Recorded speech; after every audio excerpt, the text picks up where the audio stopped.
I love this comment. You can't make big moves if you're easily stumped by small thinking. I need you to take yourself out the box now. You are the chief technology officer right now if you start saying it. You are the boss right now if you start believing it.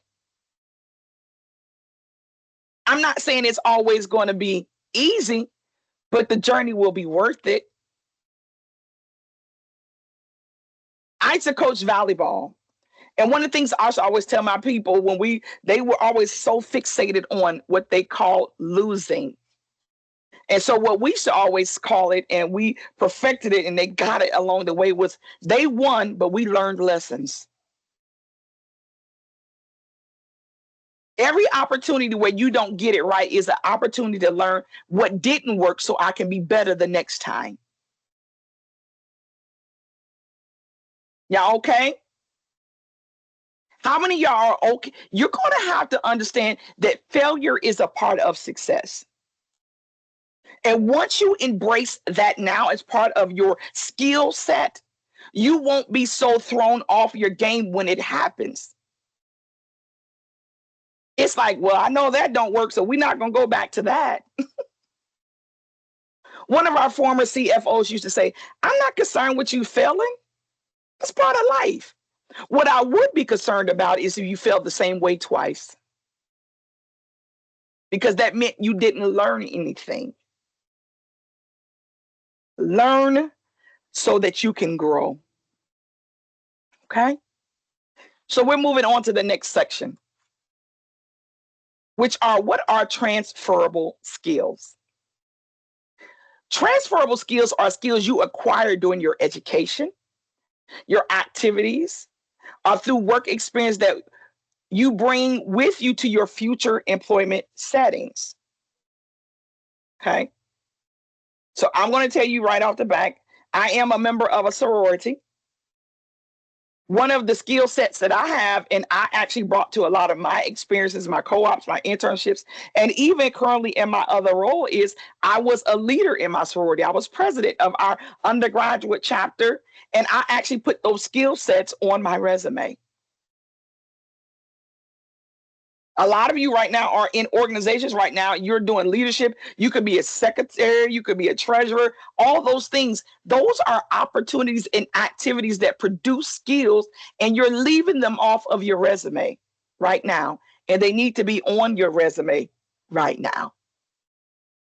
So why are transferable skills important? Transferable skills are critical because they provide individuals with the ability, here it is again, you see it, to adapt and excel in different roles, industries, and in situations. So I need everybody, if you can take out a piece of paper or your computer if you're there, because we're getting ready to do an activity, okay? Because a lot of you have never done this next step. What skills and talents do you have? And when was the last time you did an inventory of them? So I need you to get out pen and paper or a pencil and paper or a computer.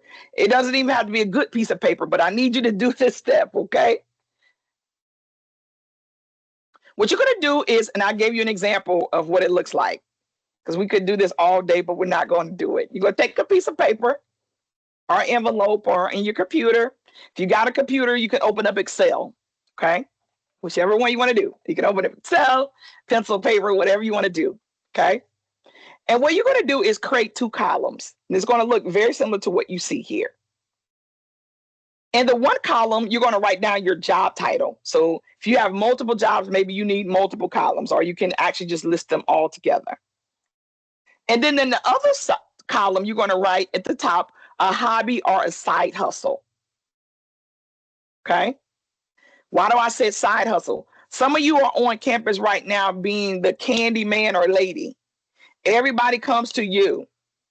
Some of you on this call might be the campus barbershop or braider or any of those things. That's your side hustle. Put that on there. If you're the person nobody likes to type and they bring you their papers to type up for them, not right, type. That's your side hustle. If you are in a sorority, fraternity, or any other organization, that's a hobby. Or if there's something that you love to do that right now you don't get paid for it, but you love it, write it. Okay. What you're going to do is in each one of those columns now is list 7 duties or skills you perform to achieve your job title or your side hustle or hobby. Okay. I'll give you a couple minutes to do this. So under your job title, list out your activities or duties you perform to complete your job. Grace, you ahead of this, right? I work maintenance. We do fix the fire, the fire alarms. We do make sure the safety of the plugs. List that. The barber. I receive clients. I ask them what they want to be done to their hair. I give them the haircut. I take their money. So whatever that looks like. But you're going to put those down. If you want extra columns, you're in a fraternity or sorority. I am the campus partier. I plan all the parties. What does that look like? I create flyers. I go socialize them. I put them out on social media. I do all that. Then when it comes day of, I'm putting up decoration. Whatever that looks like, put the task down of what you perform.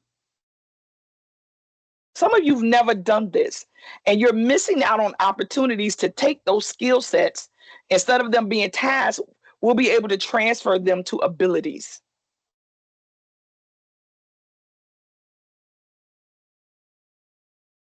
So doctor, you might want to do this too so you could upscale yourself. Because sometimes we forget, we take for granted what we do, right? We take for granted. It's like, I didn't even think about that. I never thought that a hobby could be something that could be transferable. I didn't think about my community. Some of you work in the community. You volunteer at the Girls and Boys Club. Some of you are literally mentors right now, and that's what companies are looking for ability for people to come in and actually shadow and or train others up for the next opportunity. And you never looked at it that way. You're a walking, breathing mentor, which means that you know how to handle conflict. That means you know how to have empathy and actually prepare people for their next stage in their journeys. You are an active listener, because to be a mentor, I have to actually listen and help guide people to their next step. Y'all picking up what I'm putting down? Look, I see some of y'all writing. You didn't even think about it. Justin over there typing his little heart out. I see it. Ray John, I don't know if I said it right. Mr. Johnson, he over there, he writing too. I see it. See, that's what good. I get to. Hey, Daniel. There are 2 Daniels. Hi, Daniel. But this is the good stuff that we need, right? And I got like 5 minutes left because I got to get us through all of this, because I want to definitely leave. And I don't mind staying a couple minutes after doctor to make sure, because I don't know how long we set it for. So if y'all willing to stay with me, I'm willing to stay here and answer any questions you got. So the next step of that, now that you've done it, is really now to look and ask your question. How confident are you in the skills and duties that you listed? Some of them hobbies, some of them side hustles, some of them job titles. Because this is, again, another one of those questions that they ask you. Tell me about a time where you had a struggle, or tell me about a time when you felt your most successful. And some of you need to prepare for this right now, because, again, you didn't even think you had skills and duties and responsibilities and all of these actions. So then after you identify how confident you are in them, if you're not confident, or if you don't think you're confident, how can you get better at it now?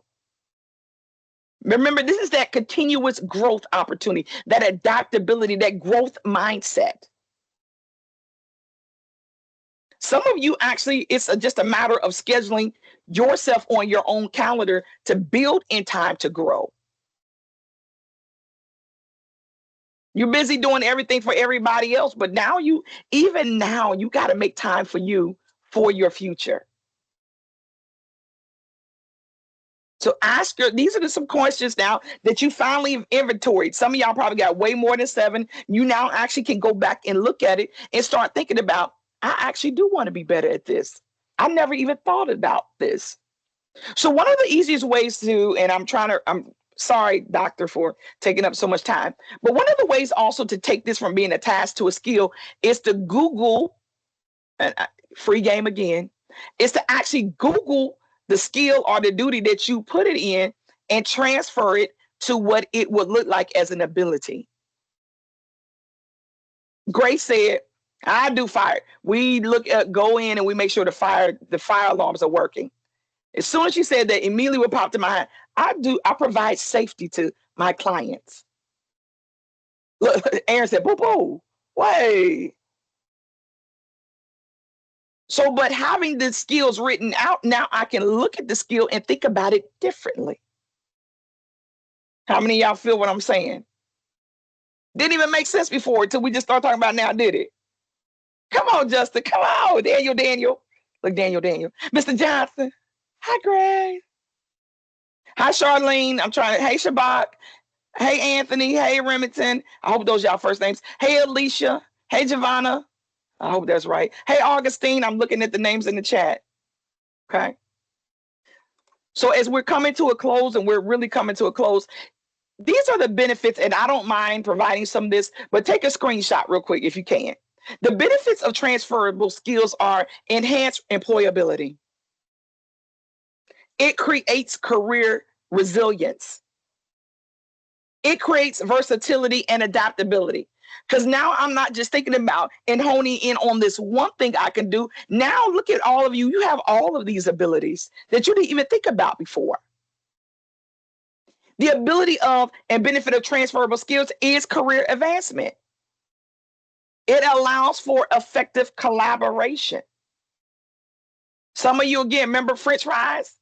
I combine with others to create opportunities for people to get the inventory that they requested of us quickly. Ooh, and all I was talking about was French fries.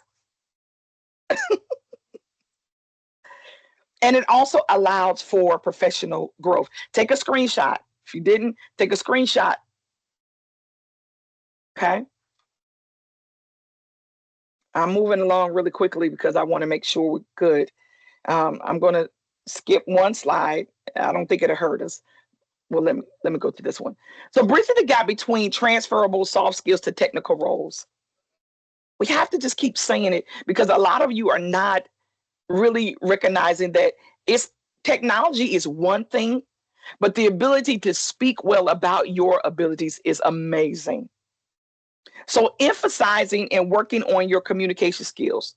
I'm not sure if they have it at your university. If you haven't taken it, please take a public speaking class. It's an elective, but it will help you. It will really help you to be able to adapt to how to be able to say what you need to say in the most genuine way, even when sometimes you don't even feel it. But you will have the skill set to be able to say something very effective and be very convincing. Kazim will tell you we at work, and a lot of times I'm actually one of the people that helps judge a lot of our other speakers because I will tell it just like it is. But we do table talks all the time, and I normally try not to do the table talks for Toastmasters because I know I love to be able to paint pictures. Let me tell you this. One of the best things you're able to do is to tell your own story. Perfect storytelling. Some of you need to go on YouTube and look up storytelling. What storytelling is. Take that as a note, please. Storytelling. Nobody can tell your story better than you can. And I don't even know your story. So if you just say it to me convincing enough, you got me. Okay? Leveraging your problem skills and abilities, showcasing again flexibility, highlighting team collaboration. Take a screenshot, please. Take a screenshot. And demonstrating time management. Remember those French fries again? Got a timer. I have perfected the ability to get people what they requested to me in a very efficient way so that they are impressed with the product I provide. And I'm still talking about French fries.